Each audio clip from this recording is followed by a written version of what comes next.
Law 17. Keep others in suspense. Cultivate an air of unpredictability. Judgment. Humans are creatures of habit with an insatiable need to see familiarity in other people's actions. Your predictability gives them a sense of control. Turn the tables. Be deliberately unpredictable. Behavior that seems to have no consistency or purpose will keep them off balance, and they will wear themselves out trying to explain your moves. Taken to an extreme, this strategy can intimidate and terrorize. Observance of the law. In May of 1972, chess champion Boris Spassky anxiously awaited his rival Bobby Fischer in Reykjavik, Iceland. The two men had been scheduled to meet for the World Championship of Chess, but Fischer had not arrived on time, and the match was on hold. Fischer had problems with the size of the prize money, problems with the way the money was to be distributed, problems with the logistics of holding the match in Iceland. He might back out at any moment. Spassky tried to be patient. His Russian bosses felt that Fischer was humiliating him and told him to walk away, but Spassky wanted this match. He knew he could destroy Fischer, and nothing was going to spoil the greatest victory of his career. So it seems that all our work may come to nothing, Spassky told a comrade. But what can we do? It is Bobby's move. If he comes, we play. If he does not come, we do not play. A man who was willing to commit suicide has the initiative. Fischer finally arrived in Reykjavik, but the problems and the threat of cancellation continued. He disliked the hall where the match was to be fought. He criticized the lighting. He complained about the noise of the cameras. He even hated the chairs in which he and Spassky were to sit. Now the Soviet Union took the initiative and threatened to withdraw their man. The bluff apparently worked. After all the weeks of waiting, the endless and infuriating negotiations, Fischer agreed to play. Everyone was relieved, no one more than Spassky. But on the day of the official introductions, Fischer arrived very late. And on the day when the match of the century was to begin, he was late again. This time, however, the consequences would be dire. If he showed up too late, he would forfeit the first game. What was going on? Was he playing some sort of mind game? Or was Bobby Fischer perhaps afraid of Boris Spassky? It seemed to the assembled grandmasters and to Spassky that this young kid from Brooklyn had a terrible case of the jitters. At 5:09, Fischer showed up exactly 1 minute before the match was to be canceled. The first game of a chess tournament is critical, since it sets the tone for the months to come. It is often a slow and quiet struggle, with the two players preparing themselves for the war and trying to read each other's strategies. This game was different. Fischer made a terrible move early on, perhaps the worst of his career, and when Spassky had him on the ropes, he seemed to give up. Yet Spassky knew that Fischer never gave up. Even when facing checkmate, he fought to the bitter end, wearing the opponent down. This time, though, he seemed resigned. Then, suddenly, he broke out a bold move that put the room in a buzz. The move shocked Spassky, but he recovered and managed to win the game. But no one could figure out what Fischer was up to. Had he lost deliberately? Or was he rattled? Unsettled? Even if some thought insane? After his defeat in the first game, Fischer complained all the more loudly about the room, the cameras, and everything else. He also failed to show up on time for the second game. This time, the organizers had had enough. He was given a forfeit. Now he was down 2-0, a position from which no one had ever come back to win a chess championship. Fischer was clearly unhinged.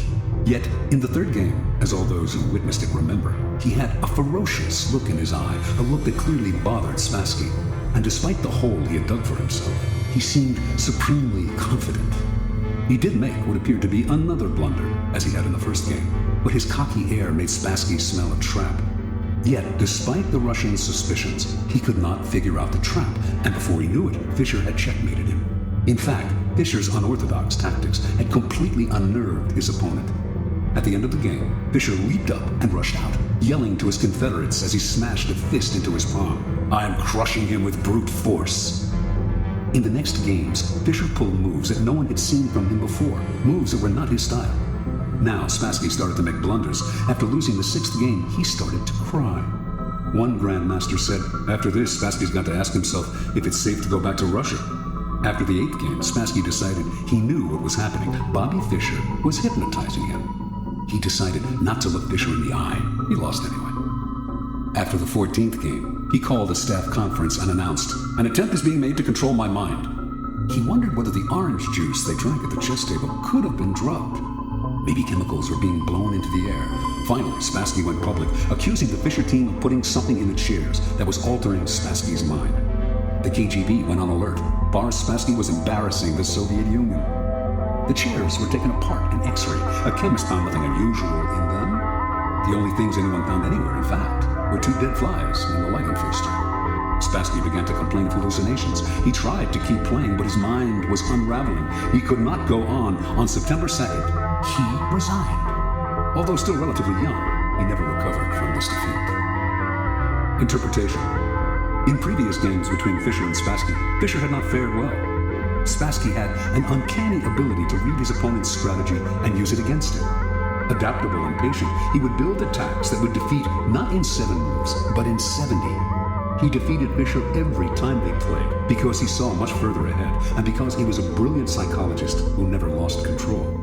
One master said, he doesn't just look for the best move, he looks for the move that will disturb the man he is playing. Fisher, however, finally understood that this was one of the keys to Spassky's success. He played on your predictability, defeated you at your own game. Everything Fisher did for the championship match was an attempt to put the initiative on his side and to keep Spassky off balance. Clearly, the endless waiting had an effect on Spassky's psyche. Most powerful of all, though, were Fisher's deliberate blunders and his appearance of having no clear strategy. In fact, he was doing everything he could to scramble his old patterns, even if it meant losing the first match and forfeiting the second. Spassky was known for his sang-froid and level-headedness, but for the first time in his life, he could not figure out his opponent. He slowly melted down, until at the end, he was the one who seemed insane. Chess contains the concentrated essence of life.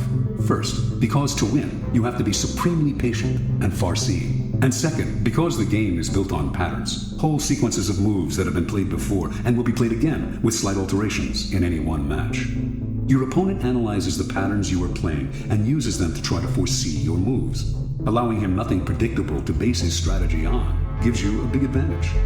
In chess, as in life, when people cannot figure out what you are doing, they are kept in a state of terror, waiting, uncertain, confused. Keys to power. Nothing is more terrifying than the sudden and unpredictable. That is why we are so frightened by earthquakes and tornadoes. We do not know when they will strike. After one has occurred, we wait in terror for the next one. To a lesser degree, this is the effect that unpredictable human behavior has on us. Animals behave in set patterns, which is why we are able to hunt and kill them. Only man has the capacity consciously to alter his behavior, to improvise and overcome the weight of routine and habit. Yet, most men do not realize this power. They prefer the comforts of routine, of giving into the animal nature that has them repeating the same compulsive actions time and time again. They do this because it requires no effort, and because they mistakenly believe that if they do not unsettle others, they will be left alone. Understand, a person of power instills a kind of fear by deliberately unsettling those around him to keep the initiative on his side. You sometimes need to strike without warning to make others tremble when they least expect it. It is a device that the powerful have used for centuries.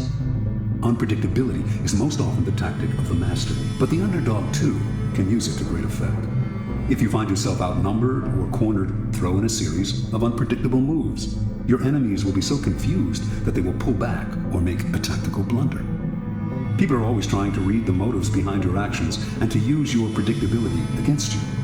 Throw in a completely inexplicable move and you put them on the defensive. Because they do not understand you, they are unnerved, and in such a state, you can easily intimidate them. Unpredictability is not only a weapon of terror. Scrambling your patterns on a day-to-day basis will cause a stir around you and stimulate interest.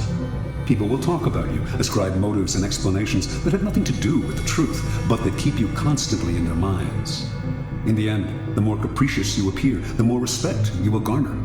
Only the terminally subordinate act in a predictable manner.